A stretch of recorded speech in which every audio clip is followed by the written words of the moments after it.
हालात के बीच ही शहबाज शरीफ की कुर्सी एक बार फिर से डोल रही है, क्योंकि वहां शिन्नी वर्सेस सुन्नी हो रही है, यानी कि शिया वर्सेस सुन्नी हो रहा है। यानी कि शिया समुदाय और सुन्नी समुदाय के जो लोग हैं वो आपस में भिड़ गए हैं। पाकिस्तान के खैबर पख्तूनख्वा से जो खबर है वो चिंता बढ़ाने वाली है।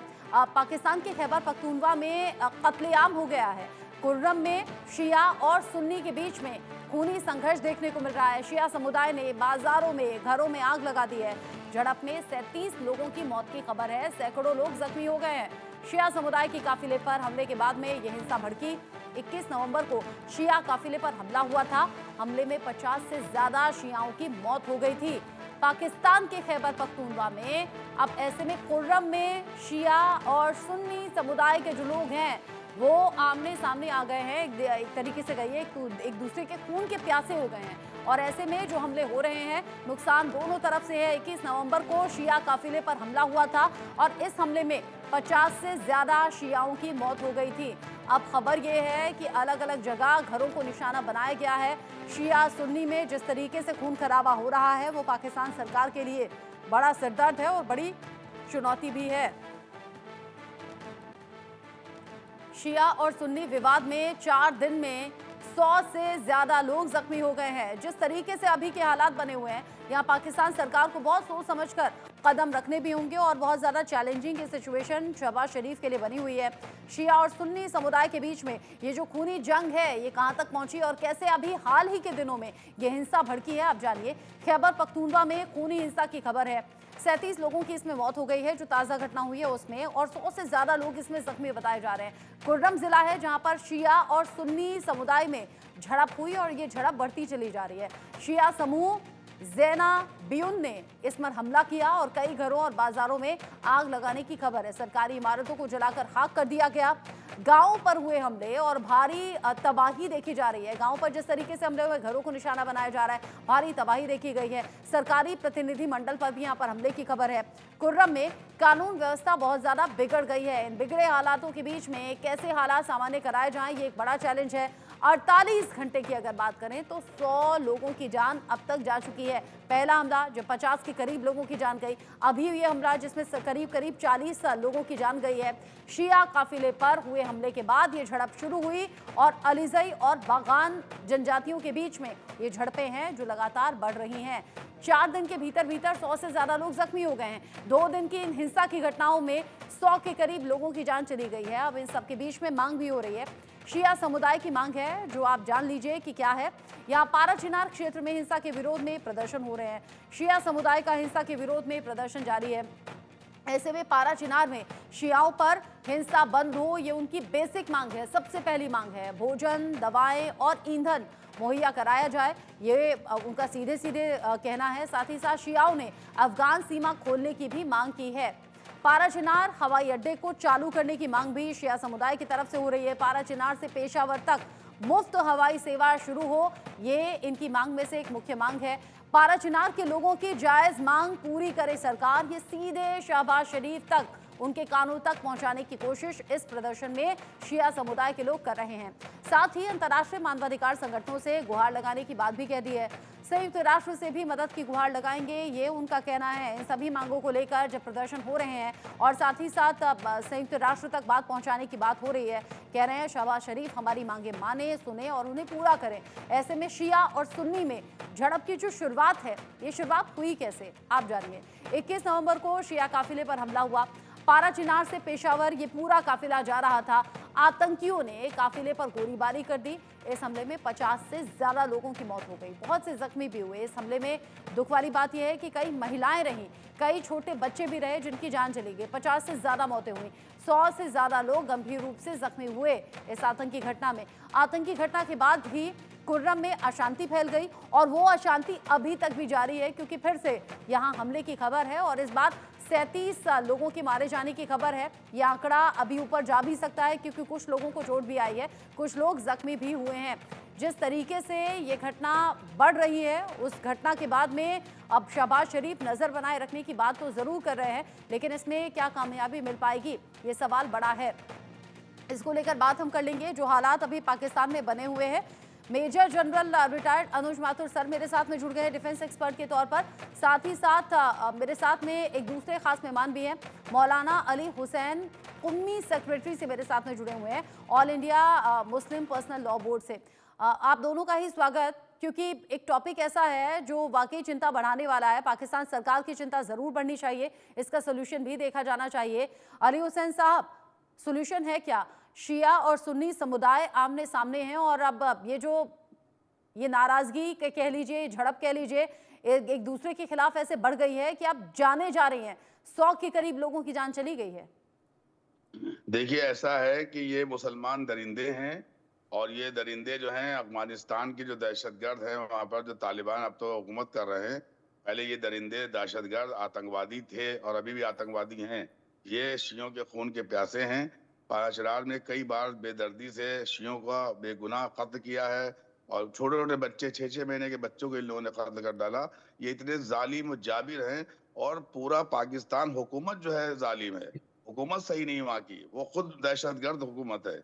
वो वहाँ का नवाज शरीफ का भाई जो है वो खुद बहुत बड़ा दहशतगर्द, वो अच्छा नहीं है। और ये गलत हाथों के हाथ में हुकूमत आ गई, गलत लोगों के हाथ में, इसलिए वहाँ पे शियों का कत्लेआम आज से नहीं हो रहा है। जमाने जब से पाकिस्तान बटा है, जब से वहाँ पर शियों पर जो है अत्याचार और जुल्म और ज्यादती की जा रही है। और ये भी शियों की गलती थी, पाकिस्तान बनाने में जो है शियों ने अगर ऐसा न किया होता तो आज इन मुसलमानों को ये हक न मिलता। अब हम हिंदुस्तान में रहते हैं, आज जो है मोदी सरकार की अगर ना होती तो यहाँ पर भी शियों पे अत्याचार होता। हम तो यही कहते हैं कि अगर अगर शियों को महफूज रहना है तो मोदी सरकार के साथ रहे। ये जो सरकार बीजेपी की है इसलिए हम महफूज हैं। जब से 2014 से जो अगर हुकूमत आई है बीजेपी की, जब से आप देखें दंगे फसाद नहीं हो रहे हैं, बम नहीं फट रहे हैं, लोग पर जुल्म ज्यादती नहीं हो रही। क्यों नहीं हो रही है? क्योंकि हमारी हुकूमत सख्त है, हमारी हुकूमत जानती है किससे कैसे निपटना है। शिया जो है अनपरस्त कौम है और अपने मुल्क से मोहब्बत करती है, भारत से मोहब्बत करती है, इसलिए यहाँ पे नहीं हो रहा है। ये हमारा पड़ोसी मुल्क जो है ये दहशतगर्द मुल्क है, दहशतगर्दी फैलाता है, बेगुनाहों का कत्ल करता है और दुनिया में अपने आप को बहुत अच्छा दिखाता है।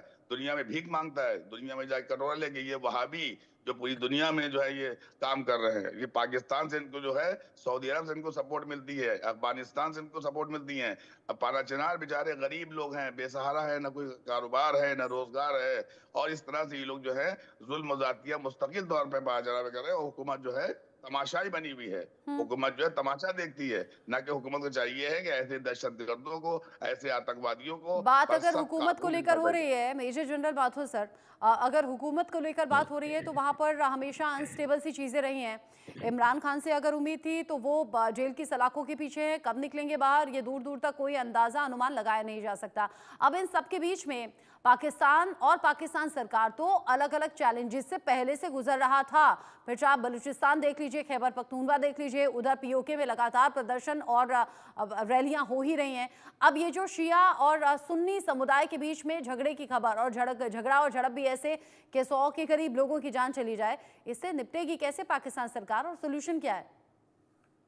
रचना, देखिए, एक बात मैं बिल्कुल क्लियर करना चाहता हूं। सबसे पहले तो मैं अली हुसैन साहब की बातों से पूरी तरह सहमत हूं।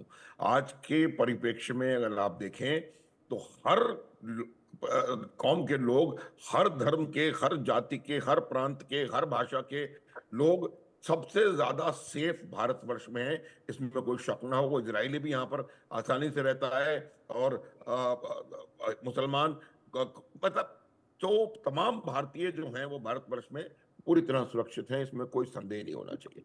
अब प्रश्न पाकिस्तान का आता है। रचना, मैंने आपको 50 बार ये बात बताई है, पाकिस्तान उस परिस्थिति में से गुजर रहा है कि जो बोएंगे वही काटेंगे। पाकिस्तान ने 70-80 साल तक सिर्फ और सिर्फ आतंकवाद के बीज बोए हैं। पाकिस्तानी की सेना जो है वो आतंकवादी चलाते हैं, आतंकवादी सेना कह सकता हूं मैं आपको। एक मैं कई बात बताना चाहता हूं कि पूरे देशों में सेनाएं होती हैं, पाकिस्तान एक ऐसा अजूबा है जहां पर सेना के पास देश है। पूरी सेना जो है वो देश के ऊपर पूरा हर तरह से राजनीतिक तौर पे, आर्थिक तौर पे, हर तौर पे कब्जा करके बैठी हुई है। और उन्होंने लगातार तो आतंकवाद को बढ़ावा दिया है, और जो भस्मासुर उन्होंने तैयार किया था आज वो उन्हीं को खत्म करने के लिए रेडी हो गया है। मैं बताता हूं उसका सोल्यूशन क्या हो सकता है। सोल्यूशन ये होगा कि पॉलिटिकल लेवल के ऊपर उनको स्टेबिलिटी ला करके और सेना को अपना स्थान समझना पड़ेगा, पहली बात। दूसरी बात यह है कि उनको इकोनॉमिक एक्टिविटी के लिए ग्राउंड तैयार करना पड़ेगा। आज परिस्थिति यह है कि पाकिस्तान, जैसा कि हुसैन साहब कह रहे थे, भिखारी देश है और उसमें इकोनॉमिक एक्टिविटी के लिए कोई माहौल नहीं है, कोई बेसिस नहीं है। आप मुझे बताएं रचना कि कैसे कोई ऐसे देश में जाकर के इन्वेस्टमेंट करेगा। उनके पास सिर्फ ये तरीका है, इसका उधार उससे भीख मांग के दे दो, उसका उधार इससे भीख मांग के दे दो। तो सॉल्यूशन इसमें है कि वो अपनी इंटरनल हालात सुधारें, हर एक आदमी को सही प्रकार से उसको हैंडल करना शुरू करें, लेकिन सबको कैसे? बराबरी। आप शिया माथुर सुन्नी सर, में भेदभाव, कैसे? एक मिनट रचना, हम वही बोल रहा हूं कि आप ये जो भेदभाव कर रहे हैं, जो आतंकवादी जो एक शिया को सुन्नी को मार रहे हैं, सुन्नी शिया को मार रहे हैं, या कोई और हिंदुओं पर अत्याचार, उसको रोकना पड़ेगा। और उसको रोकने का तरीका यह है जब उनकी सेना और उनकी राजनीति एक ईमानदारी और धर्म बिल्कुल तरीके से काम करना शुरू कर दे और लोगों में भेदभाव ना करे।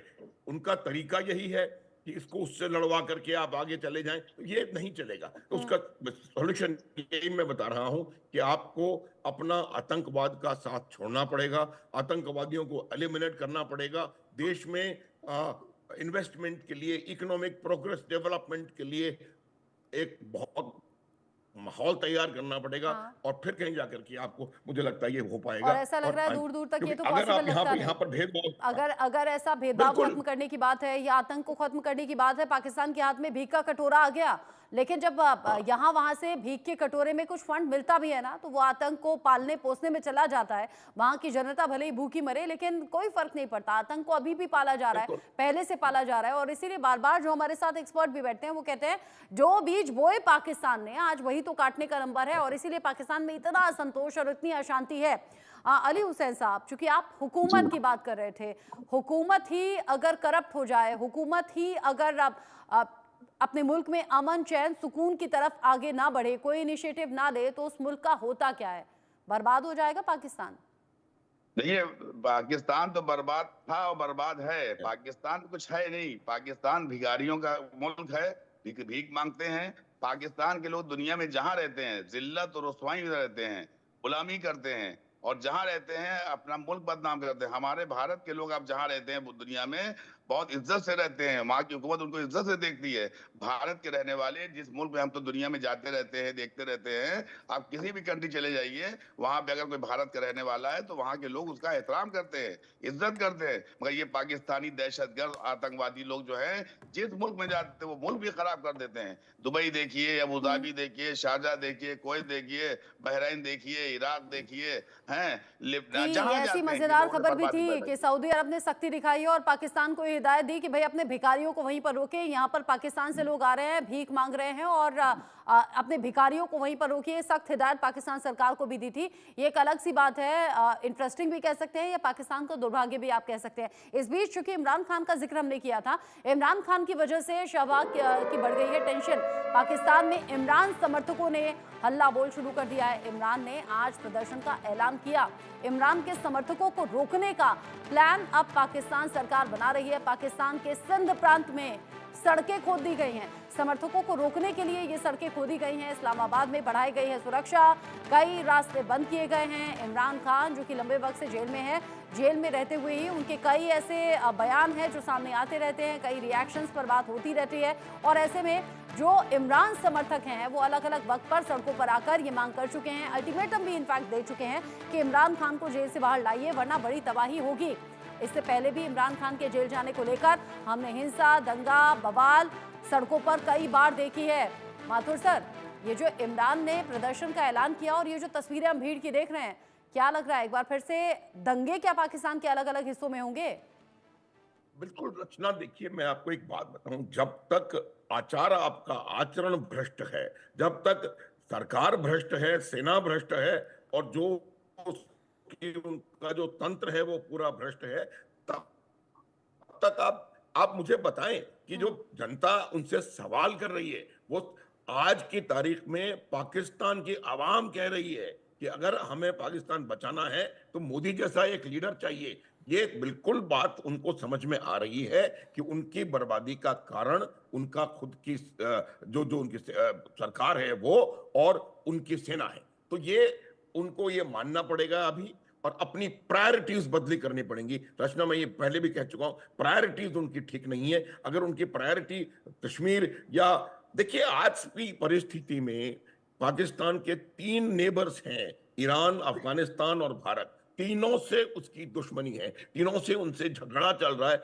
बाकायदा लड़ाइयां हो रही हैं। तो ये आप अपने तमाम पड़ोसियों से दुश्मनी मोल लेकर के अगर आप समझते हैं कि आप वहां पर इकोनॉमिक डेवलपमेंट कर पाएंगे तो ये नहीं होगा। जहां तक प्रश्न इमरान खान का है, देखिए आपने अगर गलत तरीके से किसी को जेल में डाल रखा है, आप सिर्फ और सिर्फ इमरान खान को जेल में बंद करने का की वजह है कि इमरान ने पाकिस्तान की सेना से लोहा लेने का प्रयास किया, पाकिस्तान की सेना को अपना स्थान दिखाने का प्रयास किया। इसीलिए मुनीर साहब की जो फौज है वो शहबाज शरीफ के मार्फत, इसीलिए तो इमरान खान की एक बड़ी फॉलोइंग है और वो सड़कों पर आ रही है, इमरान खान को जेल से छुड़ाने की मांग कर रही है। क्योंकि वक्त की कमी है तो अनुज माथुर सर और अली हुसैन साहब, बहुत शुक्रिया आप दोनों का इस डिस्कशन में रहने के लिए। पाकिस्तान में हालात लगातार खराब हो रहे हैं और उनके सुधरने के आसार कुछ है नहीं।